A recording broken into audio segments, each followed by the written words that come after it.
Assalamualaikum warahmatullahi wabarakatuh. Jumpa kembali dengan kami, channel Motivasi Islam.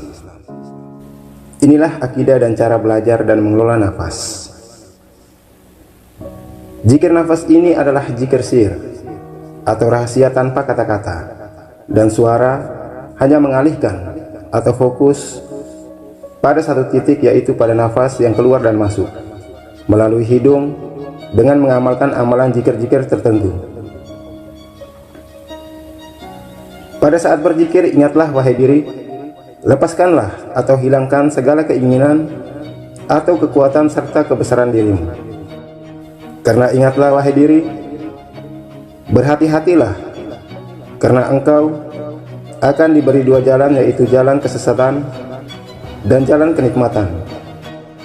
Karena kolbu mempunyai sifat bolak-balik, yaitu condong kepada kesesatan dan condong kepada kebenaran. Maka kosongkanlah dirimu dan bersungguh-sungguhlah hanya kepada Tuhanmu lah engkau berharap. Ya Allah, ya Tuhan kami, janganlah engkau condongkan hati kepada kesesatan setelah engkau berikan petunjuk kepada kami, dan karuniakanlah kepada kami rahmat dari sisimu.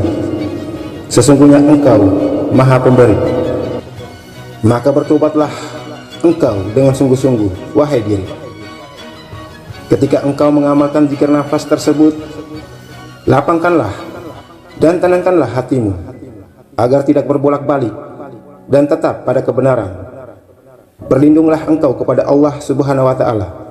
Mintalah, sungguh Dia Allah Subhanahu wa Ta'ala Tuhanmu maha mendengar dan maha melihat. Semoga engkau diberikan cahaya tuntunannya, insya Allah. Hanyalah orang-orang yang beriman sajalah hati mereka menjadi tentram dengan mengingat Allah Subhanahu wa Ta'ala.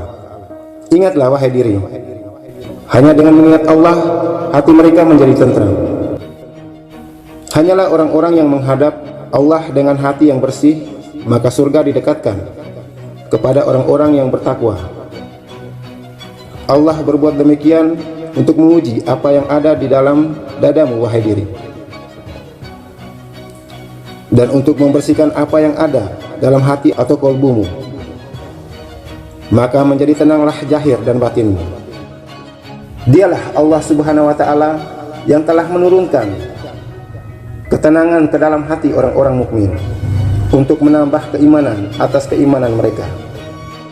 Jibrillah yang telah menurunkan ke dalam hatimu dengan izin Allah Subhanahu wa Ta'ala untuk membenarkan kitab-kitab yang terdahulu dan petunjuk serta berita gembira bagi orang-orang beriman. Zikir yang sudah pada tingkat nafas adalah zikir kematian atau maut.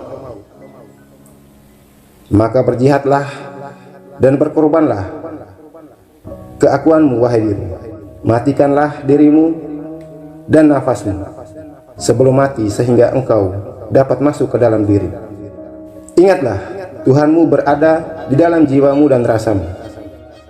Barang siapa mengharapkan pertemuan dengan Allah Subhanahu wa Ta'ala, maka sesungguhnya waktu Allah pasti akan datang.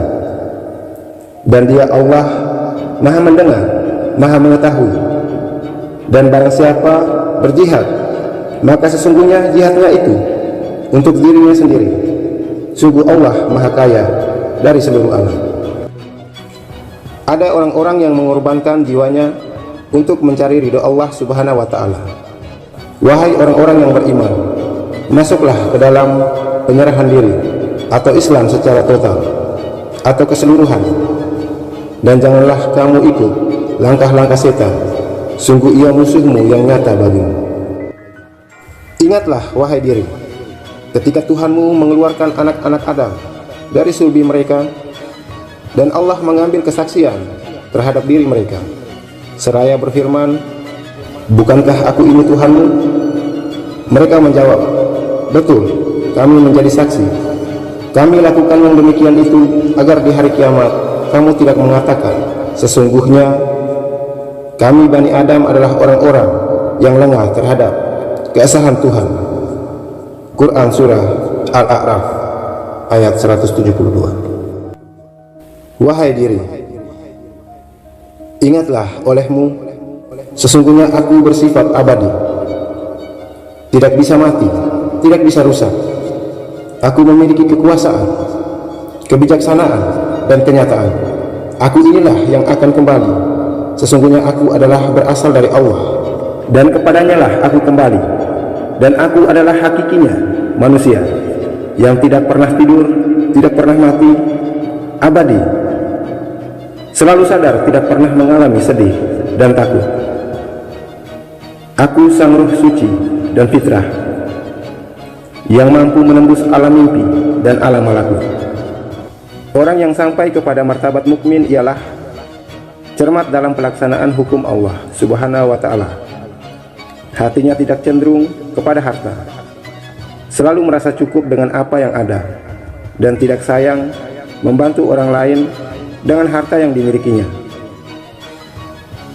Bertobat dengan sebenar-benarnya dan tidak mengulangi lagi kepada kejahatan yang sebelumnya yang telah dia perbuat.